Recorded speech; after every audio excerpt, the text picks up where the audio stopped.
Mahulog. How was it? Pwede siya ilagay sa Ano? Hindi na. Kay Novi po natin i-try. Okay na? Kaya pa. Kaya pa? Okay, okay.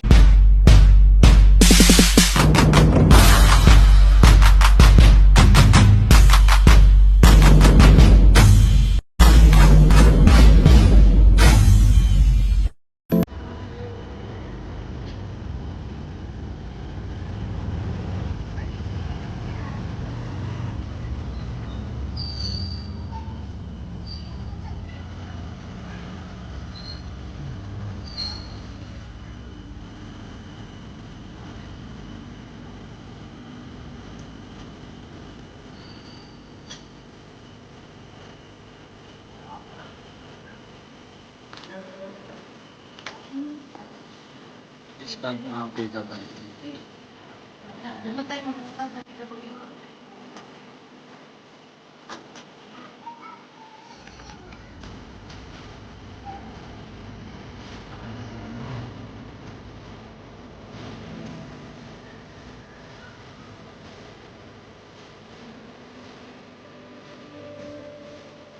May naman tayo sa ano. May naman tayo.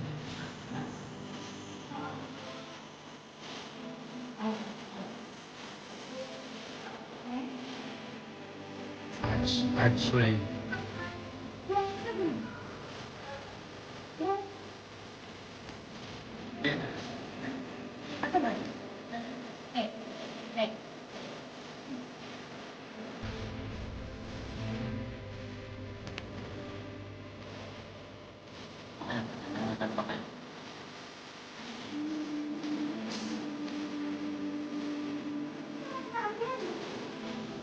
Ano pa yung mga Philippine Eagle yung yung malakad? Yan. Malapad. Ano na, sa sobrang extinct nung lumilipad, nagkulay na lang sila ng mga manok. Pwede na lang sila, Michelle, magkulay ng mga manok pag mukhain nilang ikit.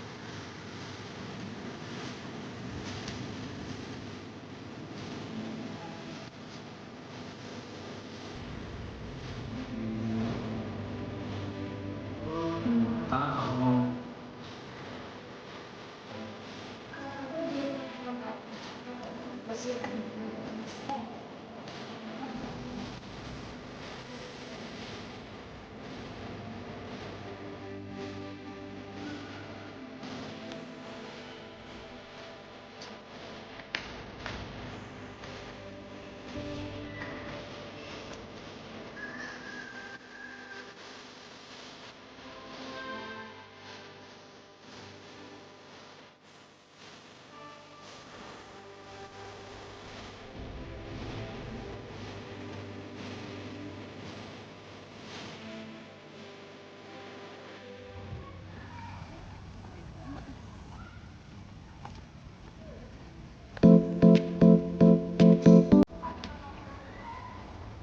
Yan.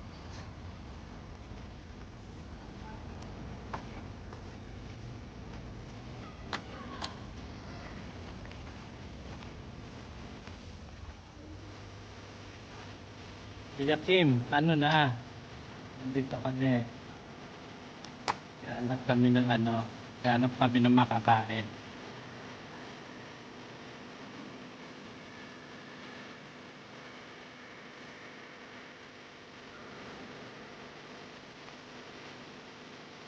Papunta kami na dito, Michelle.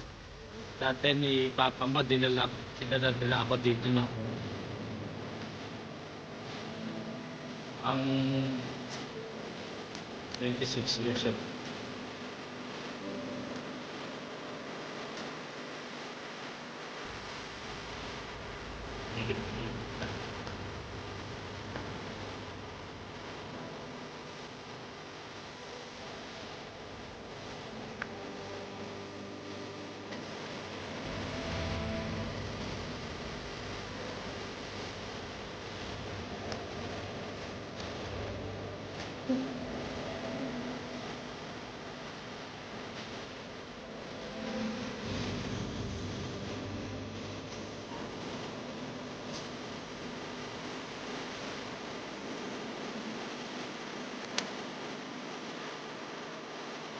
Basa, basa.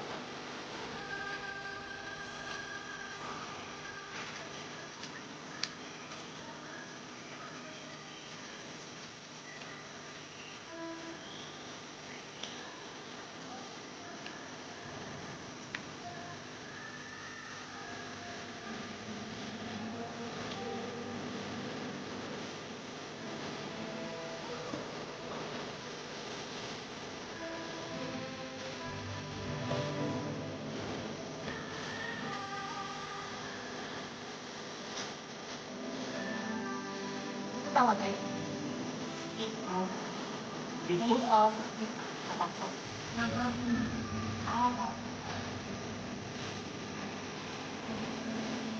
Ay, ID.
Naniniwala na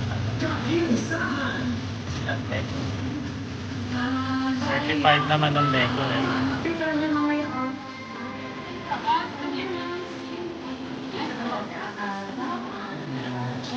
ka lang mamaya.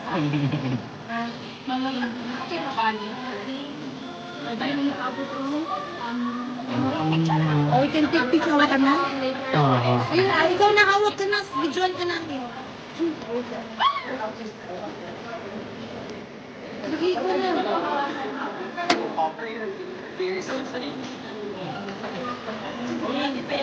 Open your palm.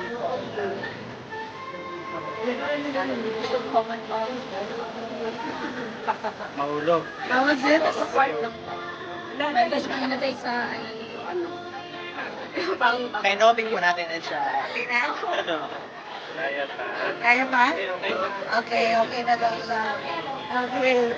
Thank you. Kaya pa kayo.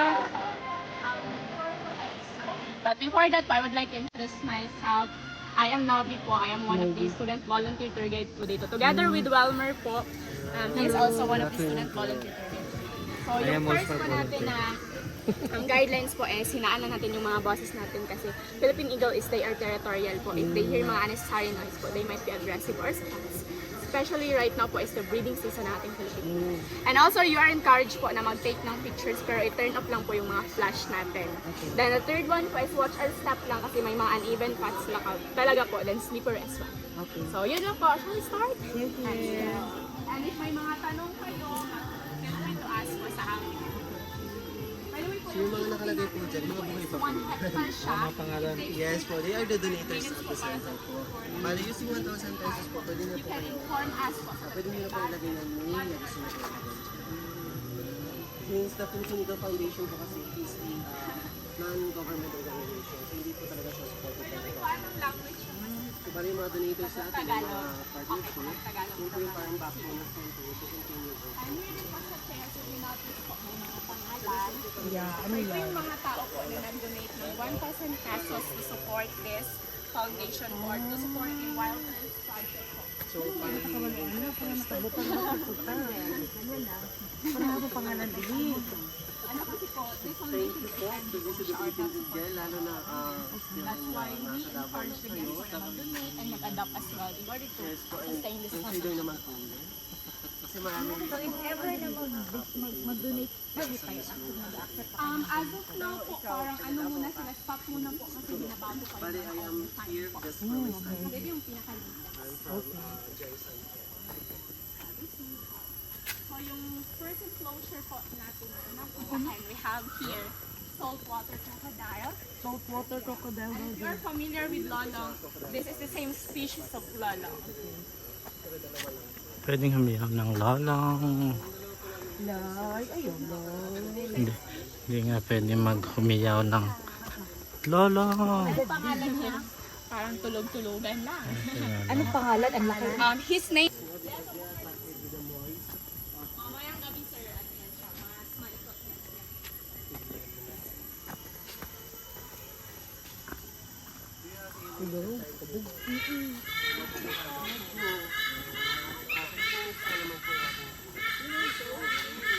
Python, this one is, name niya po is si Zuma.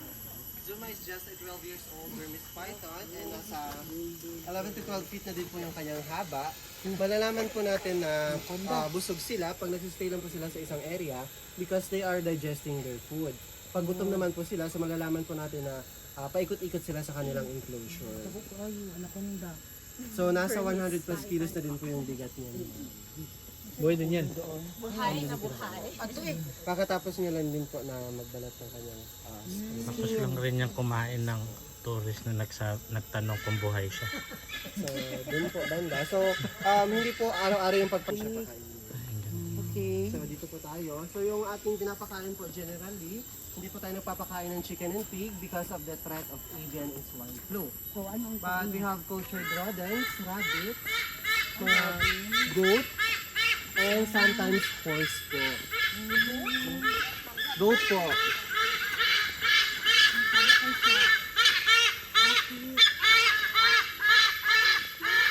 Tawag namin na raptor garden. And we have 3 kinds of eagles po yung nandito, but hindi pa to yung Philippine eagle. Later on, we'll see the real Philippine eagle. Okay. So, yung nag-iingay po, ito yun sila po, yung may white belly and may gray na pakpak. The Okay. same nung dalawa po sa gilid. So, Okay. yan po yung tinatawag natin po na white-bellied sea eagle po. Yeah, so white-bellied sea eagle po is hindi yan sila endemic lang dito sa Philippines. So, sa kanilang species din po can be found around Southeast Asia and Australia. Actually po, yung trivia sa kanila is they are the national bird of Brunei because of their elegance. And also, sila din po yung second largest na eagle dito sa Philippines next sa ating Philippine eagle. So, if you observe earlier po, nag-iingay sila. So, kasi kapag may mga tao kasi, they are making loud noises kasi they thought po na keepers nila tayo and parang they are expecting food coming from us. And also, that's their way na mag-welcome sa mga guests. Then, the second one po is behind that tree po, itong brown. That is South Philippine hawk eagle. So, sila po is endemic lang yan, only here in the Philippines. And for them po, they are unique because of their 3 to 5 crest or feather crest sa kanilang head po. Then, the third one po is yung nasa middle po, yung brown din na may white spot. That is Philippine serpent eagle. Yes. Okay. Endemic here in the Philippines, then they are called serpent eagle po kasi yung mainly diet nila pag nasa wild is mga snakes or ahas po. Mo ilahang ano po. Yes. Then diet po ng white-bellied eagle po is fish or ganun. So the other eagles po naman, once they are very sensitive to environmental stresses, lalo na po sa mga bisita na walang pigil sa pagsasalita ng mas malakas po, yung parang nagsisigawan na. Kaya bawal mag-ingay. Yes, pero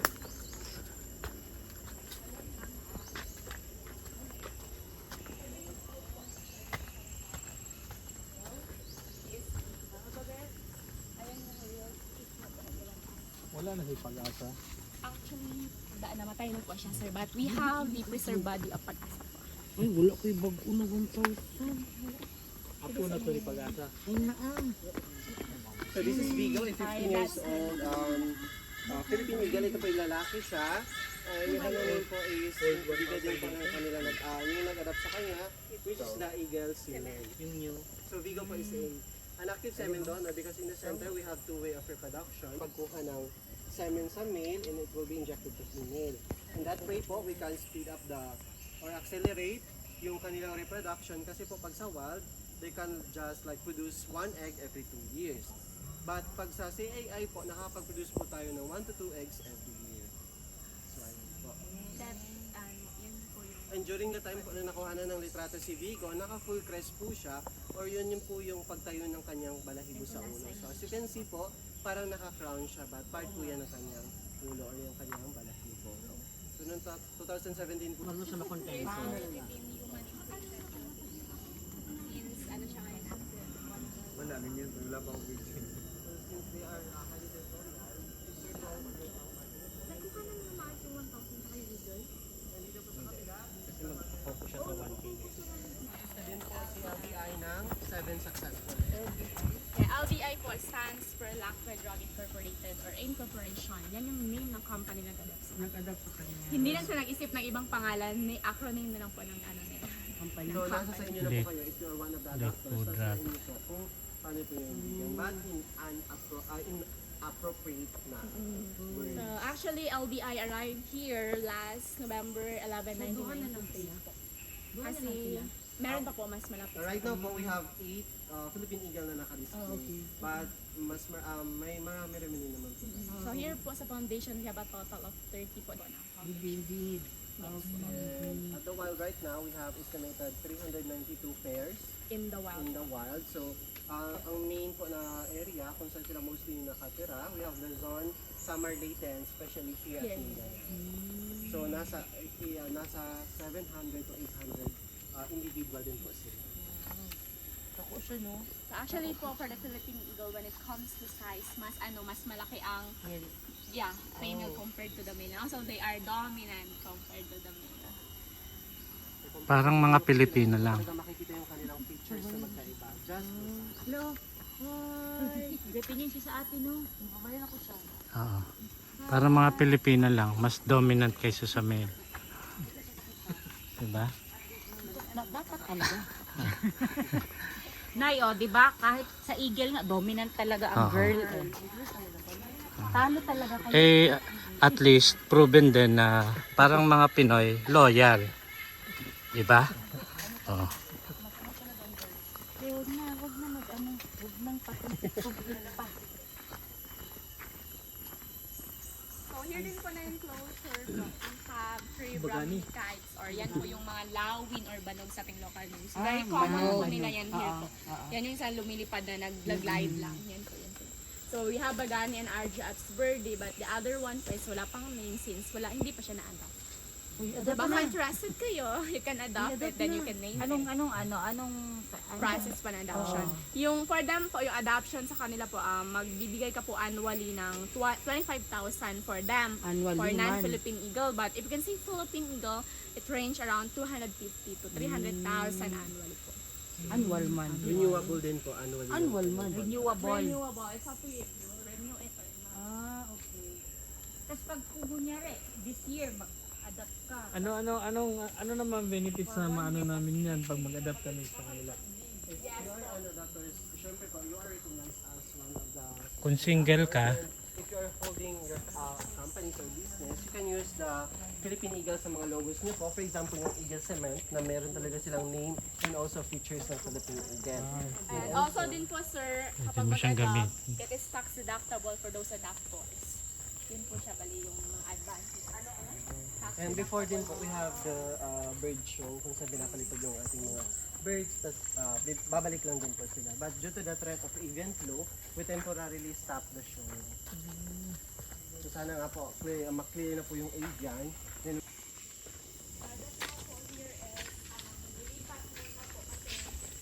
Nagka-cut muna sila ng trees po, yung mga invasive trees. So, sobrang inay kasi. But in the rest po, dahil meron. Meron din po in-adopt yung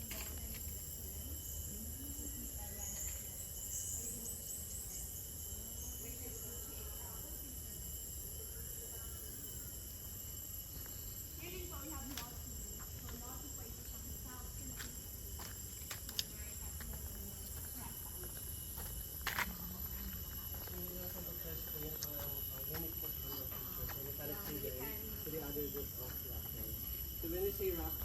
They are the birds of prey. So nabubuhay po sila through hunting of other animals.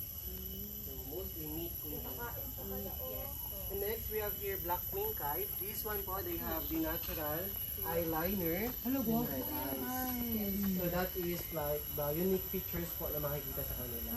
And as you can see, may parang nakausli po silang sanga dyan sa loob kasi their wings po was damaged. So, yung po yung ginagamit nila para Yes po, kasi some of our animals here po, they are not totally from eggs to mature size. Yung iba po kasi, na-rescue from illegal trading, save po from injuries, tapos dinala dito po. And here also we have Lakambini. So Lakambini po ay isa siyang South Philippine Hawk Eagle, the same with Lost. And this one is proudly adopted by GTI Lakambini Negara.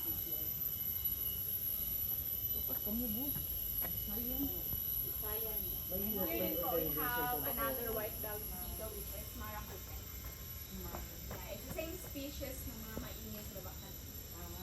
And this one is proudly adopted by the Swiss Philippine Park.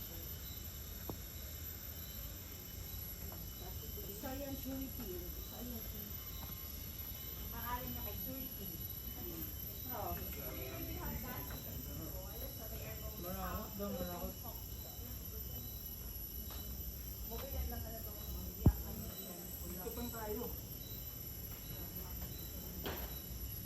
Lakambini. Uy. Ito.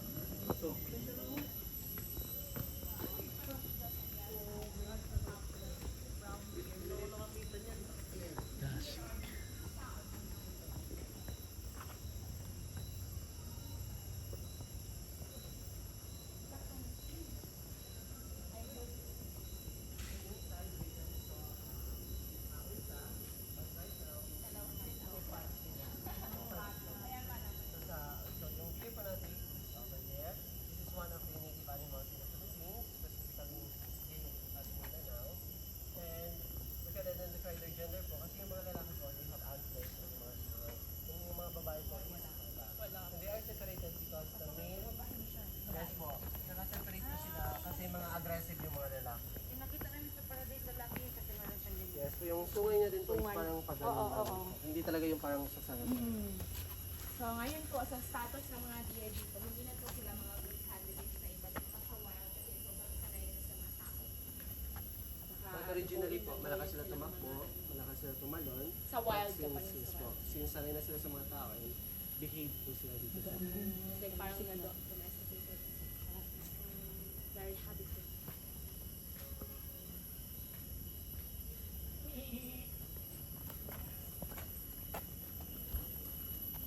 Pwede ba mag-picture dito? And pag tinanggap po yun ng babae, and that is a good sign na magiging compatible po sila. Pero pag maglalast naman po ng up to 3 years na wala talagang nangyaring sign na compatibility, Ay, then we will Shell not nag-adapt. force them talaga na maging pair, then papalitan naman. But right now, Magiting and Naria are couple. Asan isa? together. So this is a product of natural pairing po. Asan isa? Isa lang. Yung isa po is nasa pinakalikod dito po banda ma'am. Yung nasa pinakalikod po. Yung isang Ay, ayun po o. dun. Ay, ayun. Si Magiting pala yung nasa logo ng Shell. Saan sila? Hindi ko makita. Ay, oh.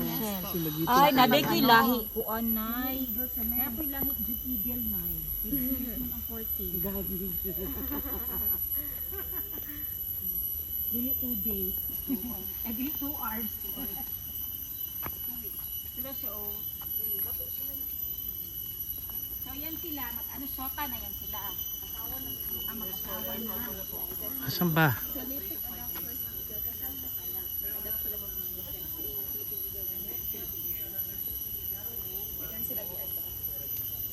Mayaman talaga ang Eagle si Ren. And katabi niya po si Rowena, isang white-bellied. Ba't hindi ko sila makita? The other one po asan ba? is andon. Yung ano po, nasa pinaka-corner yung may puno heading to the left side. Okay. Taas pa. Yan o. Ayun, yan o. Ayun. Yan. Asan yung isa? Yung isa po is nandito. You can... Ayun. Yung nasa main talaga na ano, na po yung foundation. Nakatalikod.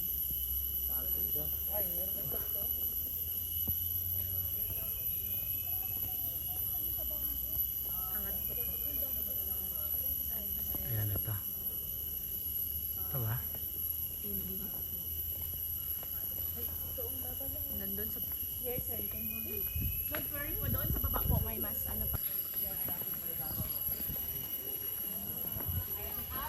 Ito. Yung nasa gilid niya, white valid si eagle po yan. Maganda.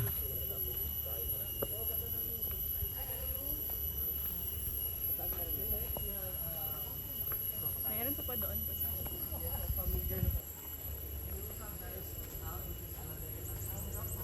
Talabaw eh. Maiwasan po nila ang mga predator. So, they are nocturnal, kaya mas active po sila tuwing gabi lang. Sala. And next, And then the other one. Right side po, nasa corner. Then, nasa side pa yun. Tumatalo. a female Philippine eagle adopted by a Portuguese father. And did you know that they have 8 times wider eyesight? So kung ano mo nakikita nyo, 8 times to be 7. And you also have bluish gray eyeballs. So parang foreigner lang yung atake ng kanilang nasa. From juvenile up to fully grown, never ma-change po yung ano. Eyesight nila. Yung eyes nila. Eyeballs, the color of the eyeballs. And as you can see here, you can see yung mga adapters po natin. So yung mga naka-metal Then, Aboitius Power yung nag-adapt sa kanila. plate, yan po yung mga nag-adapt ng Philippine eagle. While on the lower side, yung mga rectangle, mga other species po yan. For example, the white belly in the South Philippines. So, you can see we have the cement shell. Bawal sumagot ng call. Yes po. Yung inalad nila si Enchanting Cavite is nasa taas na. But hindi lang tayo allowed na. Bisayan surety. O diha, Bisayan surety na hulat lang. Dili lang ako na katong Decolab. Decolab.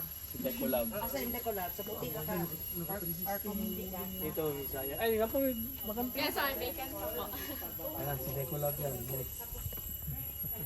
The Philippine Airlines Enchanted Kingdom device. Yes, sir. Chili chili color. Yes po.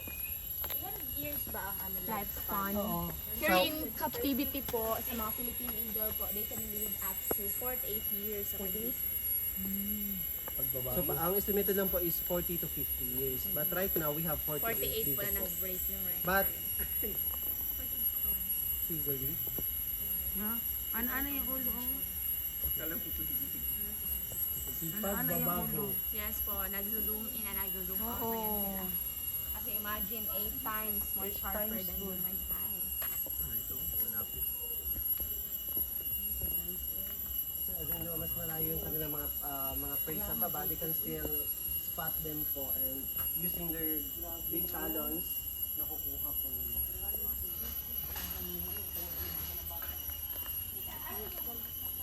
So yung ating Philippine Eagle Center is very perfect for educational purposes. Here po, we have Philippine. It's upper left po. Medyo mahirap po sila hanapin because just like the common features of owl, they are good at camouflaging and they are also nocturnal. And last, Hanapin nyo na lang. It's upper left po. You might see it from her back. Upper left in between of the two branch. Philippine eagle owl is the largest owl po here in the Philippines. They are on the endemic list.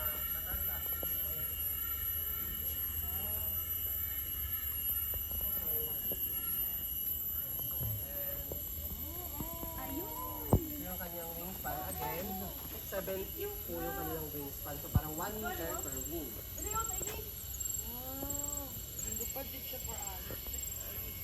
And times din po na tumatay yung kanilang balahibo, lalo na pag sometimes they feel aggressive or threaten po sa mga nanonood. Sa inyo. So nakadisya ano nang mag-display ka na niya? Yes po. Yung tagwag, yung tagwag. Ano po yan for recognizing po that male or female. For green po, that is for malaki daw ang mouth mo. So that is what we call flipping, kung saan po inaano nila yung kanilang breed para ma-maintain po yung pagiging strong ng kanilang breed and So ma-maintain po na sila. malinis po siya. Isa din po yan sa kanilang mga Para mas strong ang ilang beef. Oh. Hi. Hello. Ano ay? Ano ay? Wala, nagtingin siya sa akin, Noy. last enclosure here, we have the island Philippine So kung may mga friends po kayo na hindi nyo Pwede ka raw ulamin.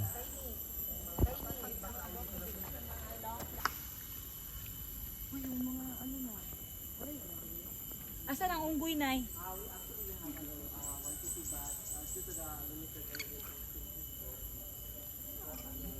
Ate.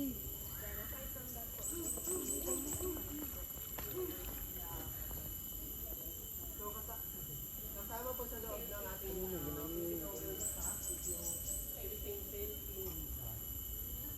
nasa open area po ng Philippine Long-tailed na siya, hindi po sila kasi po, pag may umalis po sa kanilang group po kasi, like, for example, pag may pumunta dito, then nagtagal po siya sa labas, possibly po, consider na po yun nila as room for or and yung consequences po nun is, pag bumalik po siya, baka patayin or saktan.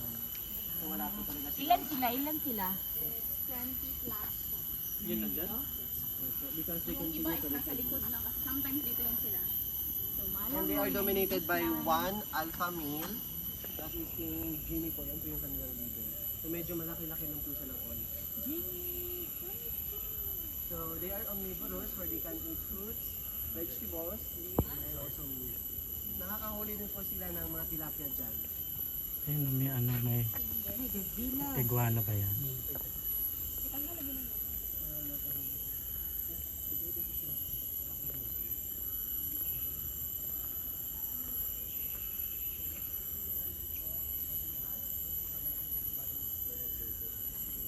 Ayan oh, gabila oh. Diyos. Nga, naano ko, nabidyohan ko nga siya.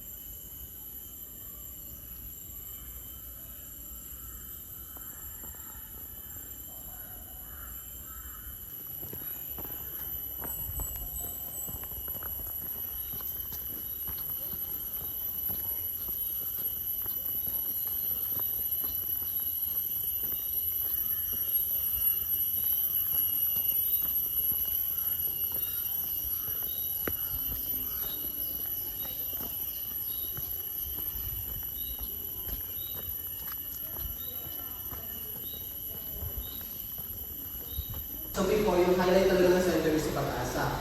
But sadly, naman po siya. And right now, we have Vigo, which considered na na-feature talaga siya, or highlight talaga, since na-featured siya sa 1,000 years. Hindi na totoo yung eyes niya, no? Yes po. Don't mind the color of the eyes po. Parang Pero yan talaga ang color ng eyes niya. bluish gray po. So, parang magulang talaga yung sleeves. Nag-twist off si Pag-asa. Para lang mag-vlog, Jul. Kaya nga. Kaya sino to? Sino ka? Si Chai. Chai po, wala pa siyang yun. Wala ka siyang box. Tumingin na ako na.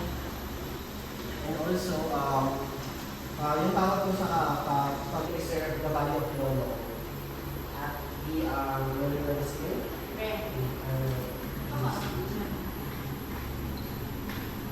Then you can also see here one of the pictures how the Philippine Eagle Center was built. And nandito din, ito po yung tatay ni Vigo, this is Junior, and yung asawa ni Jola. So through them, nakapag-produce po tayo ng Pag-asa and Pag-aas. So yun lang, sadly, wala si Pag-asa, but we still have Pag-aas. Wala lang mag-asa. Yes. Yung fish ponds. And diretso na po tayo dito. Dito? Mag-fix tayo. Or we can take a picture po. Para mas Picture tayo, Julie. Sige. Wait lang. Last na to.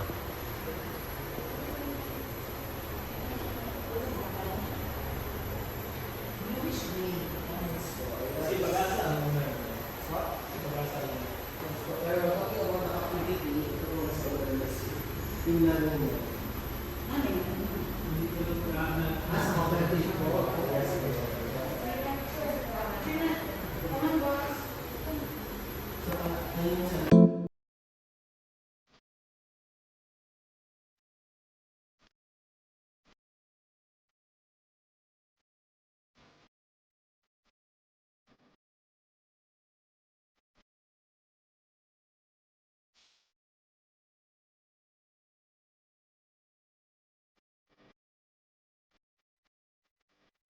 Yes.